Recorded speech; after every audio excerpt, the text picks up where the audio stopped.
Mambo vipi, ladies and gentlemen, welcome to Mkenya Marekani. This is a platform based from Seattle, Washington, and today we are at the heart of Nairobi, in the diaspora affairs offices, speaking to our peers from here in Nairobi, and it's a great privilege. So because I asked some people some questions and they gave me some questions, so we'll be interacting to know our peers, because actually some people in Washington, I realized they didn't even know who our peers is. So just say hi to us, tukusikie. Sawa, asante sana. Thank you so much, Jerry, and welcome home. Asante sana. It's been lovely to have you here in Kenya and in Nairobi, and also welcome to the State Department for Diaspora Affairs. Yes.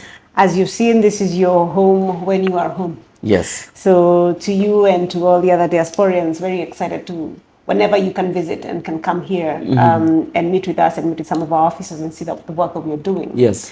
Yeah, excited to have this conversation with you and by extension reach many diasporians living in the US and everywhere else your platform reaches. Absolutely. Let me just start off, because so far the diaspora office has been working greatly. We've never seen an exercise for IDs, an exercise for renewal of passports.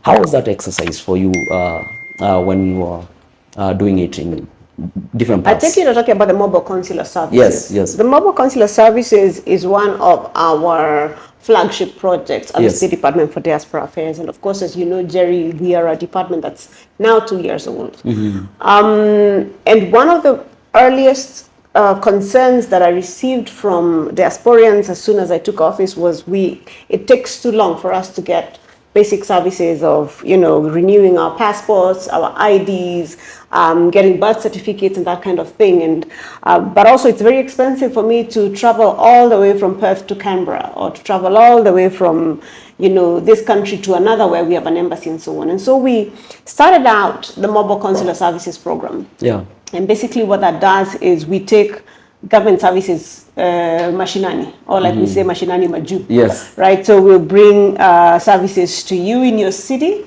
We've done it now in over 100 and something cities around the world. I want to say something like 120, 130 cities around the world in the last 2 years. And we've served tens of thousands of Kenyans. Wow. In the US, I think we've had 2 or 3 rounds that have hit many cities. You mentioned Seattle. We were in Seattle, which had some of the largest turnouts. Of course, we hit the usual places, the usual states. We were in Texas, we were in Massachusetts, we were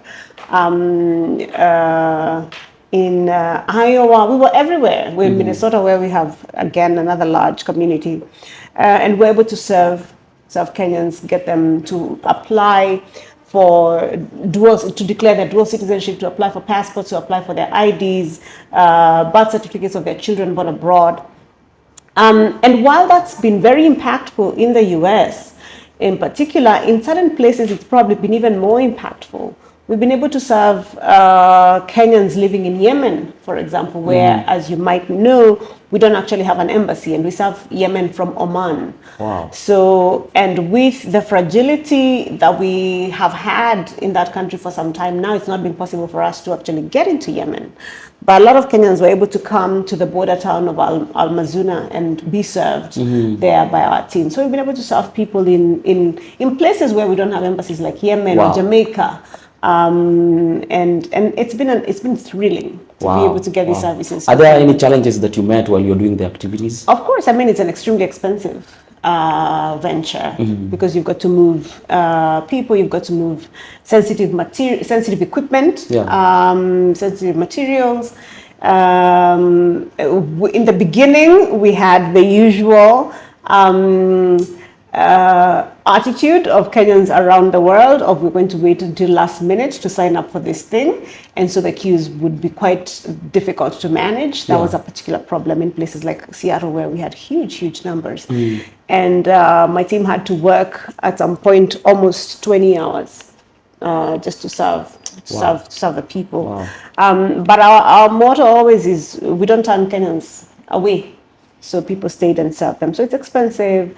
We had a wait and see attitude from our diaspora who did not sign up for services but showed up then for the services. So it's a logistical challenge, planning for it, especially when we roll it out. In the last phase of MCS, we rolled it out across, I want to say, about 13, maybe 15 different countries in the space of 1 month. So we had teams in, you had one team in Djibouti and another team in South Africa and a team in Mozambique, while there's a team in Australia and so on. So it can be quite the challenge, but I have a fantastic team and they've been very committed. Yeah, following your response, states like Washington, since 2020 and COVID, a lot of Kenyans have started migrating towards Washington. And most of them asked me to ask, because we're in the same question, is it possible to have another extension of either a consular office? Because now traveling all the way from LA or to DC is kind of very hard. Yeah, it's a valid question, and it's a good question, but it's a question that we have to balance between available resources and what we can truly do to deliver services, right? So setting up a consulate is expensive business. Yeah. We know the numbers are huge in Seattle. We know the numbers are huge in Minnesota, for example. We know the numbers are huge in Texas, and so on. And we want to be able to serve Kenyans in a meaningful way, which is why one of the things that the president has asked us to look at is how we could make it possible for persons wanting to access services such as IDs, passports, to get their biometrics done within their city through either an outsourced or a devolved model. So that would be a more sustainable project and process for us than being able to set up a consulate and then man it and services and put in officers to work in there and so on. So we also have to be very mindful of cost. Yes.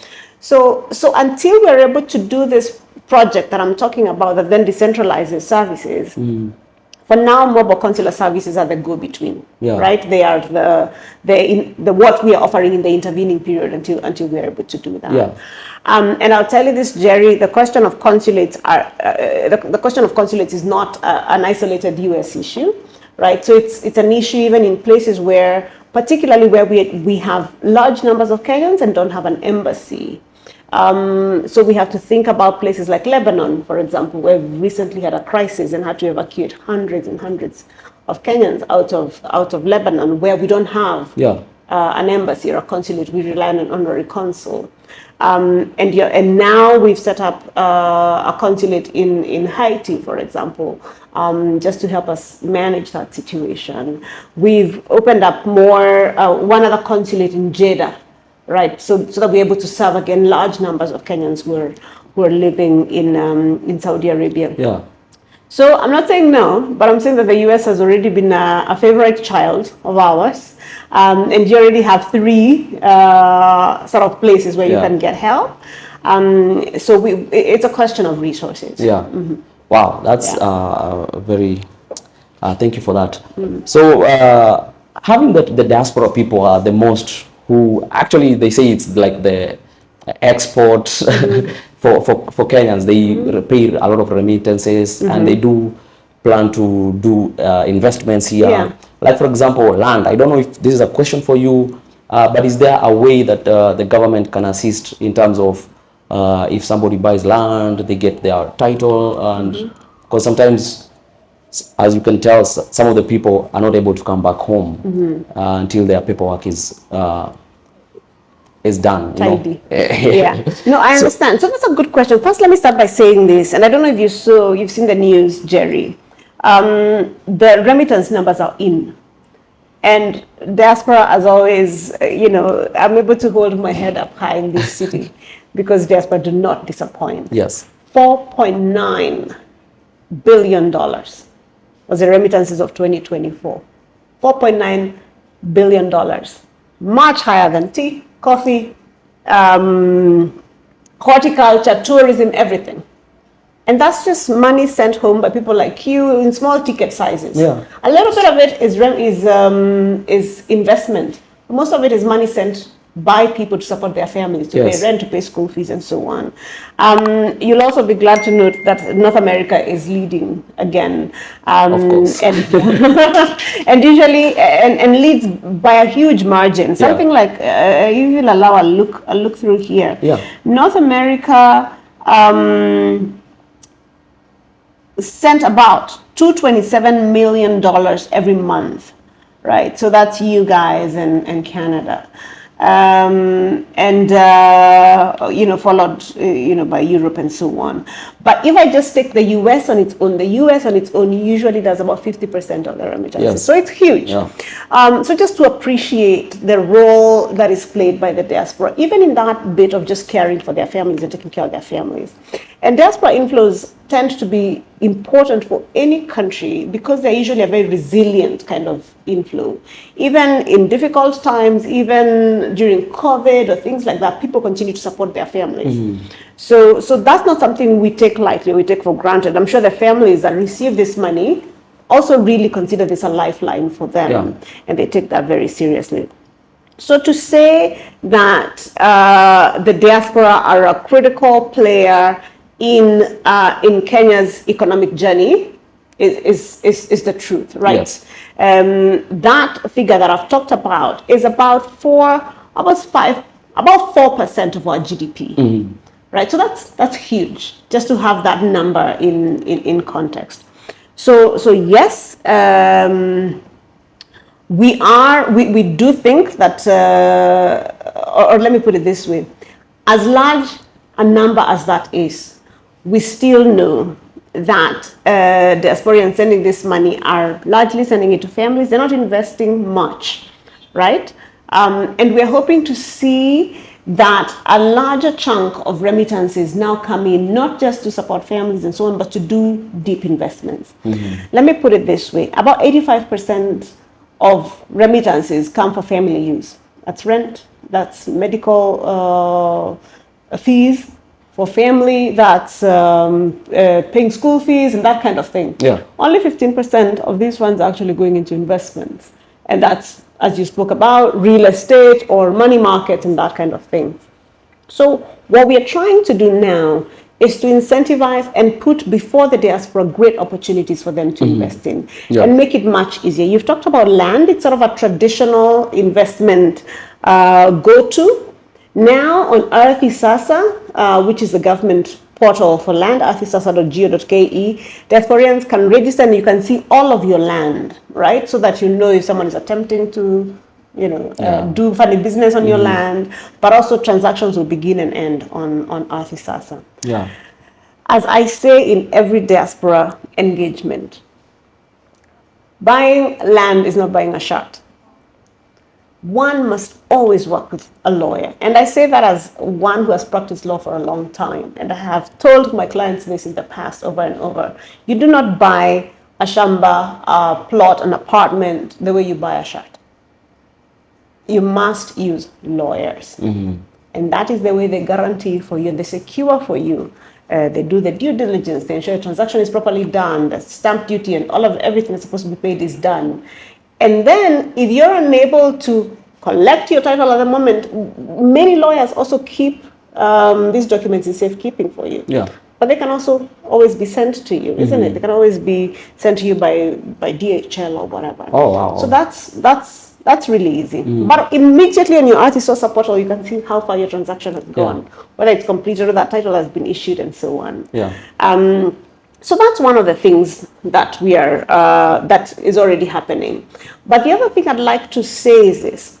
We've heard the diaspora tell us time and again, we buy land, funny business happens on it, or I send money to construct a house, it's misappropriated and somebody else uses that money for other things and so on.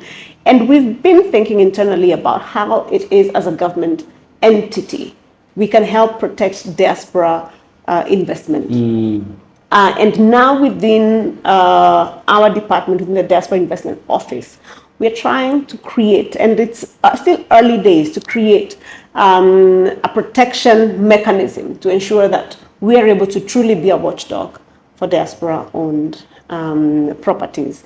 And really that we think that's going to give people a lot more confidence And really, you ought to be confident investing back home. Absolutely. But let me say this one other thing as far as investments are concerned. We have, over the last maybe few weeks now, been collecting diaspora views on the diaspora investment strategy. Because we have a draft strategy, which we co-created with a lot of input from the diaspora. But we don't think that we have received enough input from you. We want diasporans to look into the diaspora investment strategy and basically give feedback. Say, this is why I'm interested in investing back home. These are the sections, these are the areas or industries that I'd like to invest in. This is why I'm finding it difficult to invest back home, so that we can constantly be learning. Yeah. So this, and if you share it, Jerry, that would be very helpful for more and more Kenyans out in the diaspora to engage. Correct. With this strategy. I think if we have such forums for engaging, because now we have the era of Zoom and stuff like that. So we've done a number of engagements. We've done a number of engagements on Zoom and so on. But we'll continue to do that. But also with you, and if you're agreeable, we'll share the link with you so that people can look at this draft strategy and then can also always give us absolutely their feedback. Yeah. But let me also say this, that we are encouraging diaspora in a large way to also invest in sort of fungible assets, or move up, not necessarily move away from land, but there are people who are not interested in investing in land. But there's a lot of work now in money markets. And this year, maybe the biggest news of this year is that we're going to be rolling out the diaspora bond. And the diaspora bond is going to be the mother of all bonds. And it's going to be an infrastructure bond.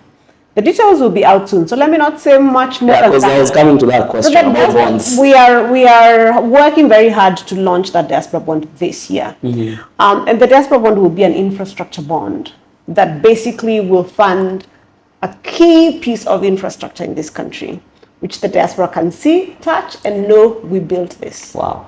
And I'm looking forward to that. I'm very excited for it, because I think also it helps the diaspora take their place. Yes. In this country, yes. And for people to see what it is that the diaspora absolutely do and what they're capable of doing. Yeah. So I'm very excited about that, and we'll be sending you more information. And once 𝐜𝐴𝐻𝐿, then we will be out to give you much more information. But it's one of the most exciting things for me in 2025 that I'm looking forward to getting done. Other question is, recently I saw you introduce what you call ETA for traveling, mostly for people who do not have either expired passport or... No, an ETA, it's quite simply for every person who's entering Kenya, unless they are a citizen. And we did this because in January 2024, Kenya became one of very few countries to go completely visa-free. So nobody requires a visa to enter this country. Many other countries will be visa-free for everybody except Afghanistan, except a few countries that they will say, no, for these countries you need to get a visa. But Kenya said, and the president guided and said, look, we are the home of human origins, right? So somewhere up in Turkana you will find remains of the Australopithecus and all of these other early ancestors of mankind. And so his dream was, we shouldn't make it difficult for people to come home. This is where we all came from. So with that dream, then he said, let us make it completely visa-free. Let's not erect more boundaries and barriers between countries, and let us make it easy for people to move around and to come home. But we need information about who's coming home. Which is why we say, so Jerry, before you come in, if you're not coming in on a Kenyan passport, let us know. This is who I am, this is my passport, I'm coming into Kenya, I'll be staying at the Fairview Hotel, blah, blah, blah. Then we have that information. That's it. I was comparing between the two, because I flew to UK first. For a long time it was free, but until 8th of January, they started charging $8 for Americans. But then the charges for Kenya is $30-something. I don't know, it's 31 or 35, something like that. For the visa? For the ETA. So is there a reason why it's kind of high? I'm sorry, could you say that again? The ETA? The ETA, into Kenya? Yes, it's like $30-something. No, the ETA into Kenya is $30? About $30. Yeah. That's for everybody. Yes, it has always been that way. It hasn't been different for different people. No. I said for anybody coming without a Kenyan passport. Yes. But now I'm comparing it to UK, which is just $8. Yes, but the UK also charges visa, right? So Kenyans can't just rock up to the UK. You have to get a visa through an extremely rigorous process. The fee for a UK visa now is in the tens of thousands of shillings, right? And the process of just getting that done through I think it's VFS or the visa processing offices here in Kenya, you end up paying tens of thousands of shillings to go. Yeah, the reason it's not really. Yeah, the reason I was asking that. Comparison. The reason I was asking that is because a lot of Kenyans were not able to be reached during the consular issuing of passports and stuff like that. So a lot of them still had to travel with American passport, and they didn't know until when they were in the airport and they were told you cannot travel to Kenya if you don't have an ETA, and they had to travel. I think it goes through until after 24 hours or something like that. So how best can we be communicating? So to be fair, Jerry, that one is on you. That one is on you, diasporians. There was a massive campaign carried out when the ETA was rolled out. Okay, it is on for anyone who cares to know, knows. It was on CNN, it was on the BBC, it was everywhere. It was on our own websites, government websites. We sent out information to the embassies and so on. Everybody knew. So your diaspora fanya masaa sana. Yes, that's the thing. You need to care. You have to. We put out the news. Yeah. But you also have to be committed to go and looking for the news. Correct. If I was to travel to the US, I have to check months in advance. What do I need to travel to the US, isn't it? Then I would check. Then I will realize, I need a visa. Then I will apply. I'll probably be on a waiting list for several months. Then I have to arrange all my documents and go see a visa consular officer in the US Embassy. We have to take things a little more seriously. So if we've communicated this aggressively and we have said you need an ETA, then this is just it. Let's get a little more organized in terms of these kinds of things. There was a lot of communication. But let me also take the opportunity of that question to say this, Jerry, that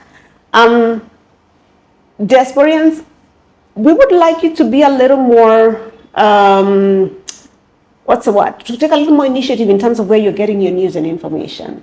Government websites, our social media in particular, that is diaspora, @diaspora_KE, and that's on everything, right? On Threads, on Facebook, on Twitter, on Instagram, on YouTube, our website. All of these places carry information that is current for you, but you have to look for it. We have a WhatsApp channel that people can subscribe to that gives them news every day. And we're here. The embassies as well can give you this information. So you have to just, it doesn't always work to reach out to friends within the WhatsApp group. We know about the WhatsApp group. To give you the information, because someone might be giving you outdated information, or my aunt traveled last weekend and she said this at the event. The situation is a little different than your aunt. So please, diasporians, my plea to you is to find this information on our website and on our various social media accounts. We are happy for the work that you do to amplify the news and this information. And we're happy to continue working with platforms such as yours to be able to reach diasporians more and more. But it's a two-way street. You do need also to do that. About mobile consular services, I will say this. The US, I have been accused of loving the US a little too much. Okay? I have been accused of being favoring you. I have 198 children, right? Every country in the world. We have Kenyans in every country in the world. But I've been accused of favoring the US. And I can see where the accusations come. I am in the US often, and I have brought mobile consular services to the US more than any other country, right? So, my dear Kenyans in the US, if we say that we are in Boston doing MCS and you're in New York, jump on a Greyhound just get there so that we can serve you. We will not be able to also come to New York and everywhere. Plus, you can go to New York and get your services from our consulate. So we will need. It will have to be. It will have to be true. So you can't say that we're not able to be served because we weren't reached. We've come several times. Yeah. So we need a little. As well, also US is very big. So yes, whatever you've done also sometimes suffices, because when you talk about budgets and stuff like that. Exactly. But also we've tried to come to different parts of the US, or where we know the numbers are huge. Like we did Seattle, I believe, twice. Because we served Seattle, and we realized that the need here is huge. It's huge, and we came back. And that doesn't mean we can't come a third time. One of the things I have enjoyed serving the US about is that that's a diaspora that also really gives. In the sense that if we say, my budget is so much, the diasporians in the US will say, we're going to give the venue. Right, so we will do it in this church, we'll do it in this church, and so on, and that makes it cheaper for us. It makes it easier for us to offer that service. We don't have the same kind of facilities in all of the other countries necessarily. So you know, if things are really, really thick, and diasporians sign up, and I receive from the embassy a petition that says in Seattle there are 400 people that need services. Yeah. Wow. Then I will try and bring the services. Yeah. So there's another question where about airport taxes and people who are bringing gifts for parents, for family, and people are concerned if it's necessary to open people's bags and stuff like that. Yeah. They feel like right. So I mean, and that's a that's a standard question that also comes from the diaspora. Let me say the following first. As a government, there are things that we can do better, and there are things that we are doing better in terms of how we handle people, how we handle travelers, how we handle tourists, how we handle each other, and so on. We can do better. There are things we can do better. But let me also say this: that the law is also quite clear, right? And it is not just Kenyan law; it's EAC law. It's within the entire community. That things that you bring up to $1,000, that you can bring in free. Anything that is valued above $1,000 into the region, not just into Kenya, into Uganda, into Tanzania, into Rwanda, all into the EAC, then that you've got to pay taxes for.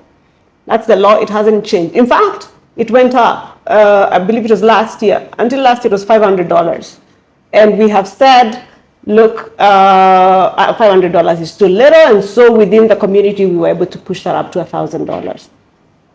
Now, the law is that you have to pay your taxes on or duty on things that you import beyond that. Part of the big problem is that we had people arriving from Dubai with 6, 7, 10 cell phones. Okay? And these were not people who are bringing gifts, even though they're going to tell us their gifts. They're not bringing gifts. These are people these are merchants.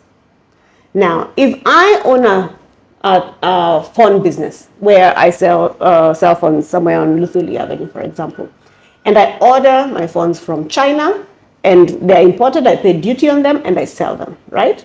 But you, Jerry, instead of doing that, you send your cousin who's coming through to bring you 10 phones. You get away without paying duty. Can the Luthuli guy compete with you? No. So we saw a lot of that behavior where people would go and buy goods to resell, but come and say, these are for my friends, these are for my family, and so on, and cause a scene. So that has been largely where that comes from. But Jerry, I agree, and I've told diasporians that this is something that as a country we can do better at. Yeah. And we are committed to doing better at. Wow. So there's also another question, because there are some parents in the US who are able to afford education for their children in the US. But getting visas has been very hard. Is there a way the government can support or help? Yeah. With the US Embassy. Yeah. So every country polices its own borders the way it chooses to. They get to determine who can come in and who can't. Yeah. And their rules are not always very clear. or very agreeable necessarily. In the same way we get to police our own borders the way we choose to. And we decide who can stay, who can't stay. The question of US visas is a recurring one. If GOK entered that conversation, it is probably all we would do. Here at my office, I get, requests constantly. Can you help us get a US visa? Can you help us get a US visa? And what we have chosen to do is we only intervene if a diasporian is truly in distress. Again, remember, we're the State Department for Diaspora Affairs. Yeah. We deal with diasporians. So only if a diasporian is in distress will you find us intervening. And that will be if, let's say, Jerry, you are very unwell. Yeah. In the US, and your mom has to come and care for you, or somebody from Nairobi from home has to come and care for you, then we will usually intervene in those kinds of cases, and so on. But on routine issues, we usually will not. Oh wow! Yeah. Wow, I see. Yeah. So the advice there is for people to, and we can continue to work with the US government to make sure that the rules on their entry and so on are clear and they're well explained, and that they're looking at Kenyans as people who are not interested in going and disappearing in the US. They're not. People are interested in going and getting an education and working. This is a fantastic country. Kenya is a fantastic country. Many people don't want to leave, right? So the idea, the mentality that everybody is running away to other countries, it's something that we push back on hard and say, these people want to go and study and come back, right? Not everybody wants to live in the snow. So this is a conversation that we continue to have. Yeah. So in the same token, just concerning the visa, I know probably been asked a dozen times, but I will still ask anyway. Because to apply for an American visa, it's expensive. It's expensive. You have to apply for DS-160, and by the time, and even probably they will check at your DS-160 and no, you don't qualify. Yeah. Why? Is there a way that if somebody does not qualify, either they can refund the funds? See, I have another question. Someone can refund the funds. It is even if it's half a portion of it. Yeah, portion. And the reason I'm answering is because this is something I've already asked them. Yeah. Right. I have sat with the US Embassy and asked them, can you? This is expensive. This is expensive. People don't have these kinds of funds just sitting around. Can you, just if you're not going to give people the visa, just return the application fee or take an administrative fee and return the rest of it. And they say their law does not allow it. Their law, which is very old and set deeply, seems to indicate that they cannot return these funds there, set in their law and so on. So this is something this is the US visa conversation is grounds that we have truly plowed. Wow. Yeah. Wow, that's I see. So there's also let me look at some of the just one question or so, and then we can conclude. So this is from one of our people who asked. I'll just choose one and see if you can answer it. Are there any notable initiatives by the diaspora that can support development in Kenya, such as entrepreneurship, education, or healthcare? So I love that question. And why I love that question is because we've already seen the diaspora demonstrate both their love for this country, their patriotism, and their ability to put money where their mouth is, so to speak. Yeah. What I'm hoping to see more of, and this has to be diaspora-led as opposed to government-led, what we can do is serve as a connector, is to see various associations coming together and saying, we are going to support X, or we are going to support Y, we are going to support Z. Okay? So Jerry and other creatives in the US coming together and saying, we are going to put together a project with a number of creatives in Kenya, and we are together going to co-produce a fantastic production. Now that would be exciting. Or we techies in Silicon Valley are going to come together, and we are going to put together a robotics academy in Mattu, Dallas. Okay, Mattu. Right. Mattu. Right? So something like that. Yeah. I would be very happy to help connect those initiatives. And maybe this is one of the things that hopefully we'll be able to do in the coming year, in the coming 2 or 3 years, be able to do that, because my interactions with diasporians, which are always fantastic, you can almost touch the enthusiasm, the willingness to be connected, the willingness to do something about home, and so on. And on the other hand, there is great need here at home, right? And I think people want to move from, I'm just sending $50 to my mom, I'm constantly being told, being put in WhatsApp groups, this WhatsApp group for so-and-so has died, this WhatsApp group for Michango, right? I think we want to move from that to saying, okay, all of us are diasporians from Gatondo, we want to come together, we want to sink this borehole and then change the community. Or all of us diasporians who come from Vihiga want to put together a maize miller, right? Which then will allow people to add value to the lots and lots of maize that is grown within that area, or within Kitale or whatever. All of us diasporians who come from Turkana want to put together hotels in one of the most beautiful places in this country. So that connection is missing. I would be happy to explore with you and with diasporians how we could better create those linkages, to know what would you be interested in putting money in, what areas are you interested in making a difference in, whether it is with money or whether it is with your talent. Because one of the big things we talk in diaspora, we talk a lot about outbound talent, right? We're helping people find jobs abroad. That's one of the big things that we talk about here. And you will usually see us a lot of the news doing 𝐬𝐻𝐺 things. But one of the other things that's really critical is the return leg, is the remittance of talent, is seeing what creatives can bring back home. Right? Is seeing what medics can bring back home. Medics are pretty good at this.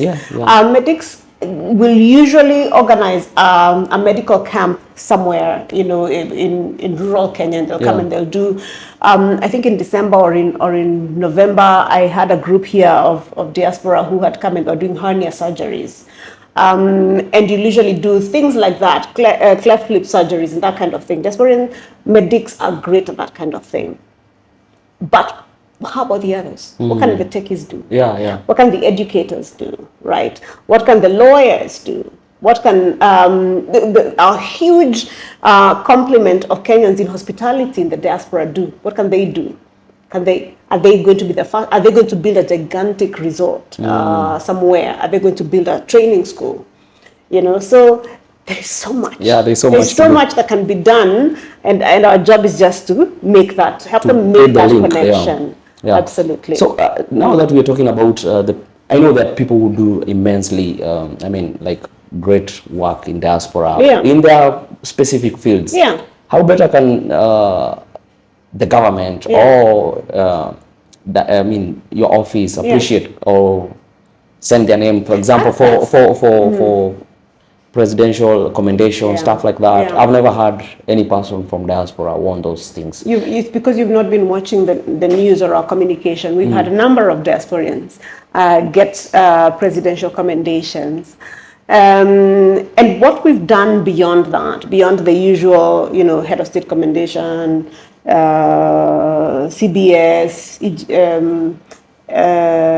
what are the other ones? Morano, the Burning Spear, all of those ones. Apart from that, we created an entire category of diaspora awards. And as you know, we had our first diaspora awards in December of last year. That one. Where a number of diasporians were given awards for outstanding either service or creativity or being industrious or kujitolea. And that's one way we think as a department and as a government, we can recognize the fantastic work that's done by diasporians. And we think it's really, really important. That's something that you will see every year. But beyond that, because you see, when we recommend you for presidential awards, and we do, you're competing against everybody, right? It is diasporians, but there's also Kenyans, soldiers, there's public officers, there is everybody. But this one, so we recommend you for that, and we've had a number of diasporians get it. But we also recommend you for something that is just for you. For diaspora, yeah. Just for diaspora. And that one has been, last year was very nice. We're hoping that this year will be even bigger. And again, the call here for diasporians is when we ask for the nominations, nominate. Yeah, just continue. Right. So yeah, you were asking if it's possible to move the awards around the different, that's a good idea. Yeah. We haven't thought through it, honestly. But I know what you're going to tell me is you want the first edition to come to the US. Of course. We are the most. You need diaspora award. What does US? What does US? Seattle. Seattle to America. You need diaspora award, US, but it's a good idea. Yeah, because but you see, the thing is this: if we hold it in the US, for example, we are awarding diasporians from around the world. We've just talked about visa problems. Will the awardees who are getting the award, who are diasporians who live in Maputo, be able to come to the US? Will they be able to come? Will the awardees who live in Saudi Arabia be able to come to the US? We have those challenges, but everybody can come home. Everybody can come home. Well, but most people can come home, right? Everybody can come home. The question is whether they can go back. Yeah. So everybody can come. So that's one. And what we did in December is that those who were not able to come, then family represented them. So it was really emotional. It was beautiful. But let me say this also, Jerry, that one of the reasons I like to hold some diaspora events here in Nairobi is that it keeps the diaspora at the forefront of the rest of Kenya's minds. Part of my job is to make sure that Kenyans don't think of diasporians as these very far removed people or as remitters, right? I don't want people to think of diasporians as people who send money home. I want them to think of people who make a big impact. And when they see us celebrating you here in Nairobi, then that's something else. We hold fantastic, huge diaspora engagements in the US. I think the last one we held was in New York. Before that, we were in Atlanta and DC. But those have very different vibe, or they carry differently than when we hold events here. Because then Kenyans here can actually interact with diasporians, but also with these diaspora ideas. Yeah. So it's important. Remember when I talked about the diaspora bond and saying we want diaspora to take their place in this country and for people to recognize who these amazing people are? That's part of it. Part of the reason why we hold it here, so that we can invite, high-ranking officials, but also so that Kenyans can see us celebrating you. Wow. Yeah. That's absolutely fantastic. Yeah. I think for that, I really appreciate your time. This conversation can go on and on, but I think it's good to open it up so that we can create a good link for people to interact more, know more about what you guys are doing and what you're up to. Yeah.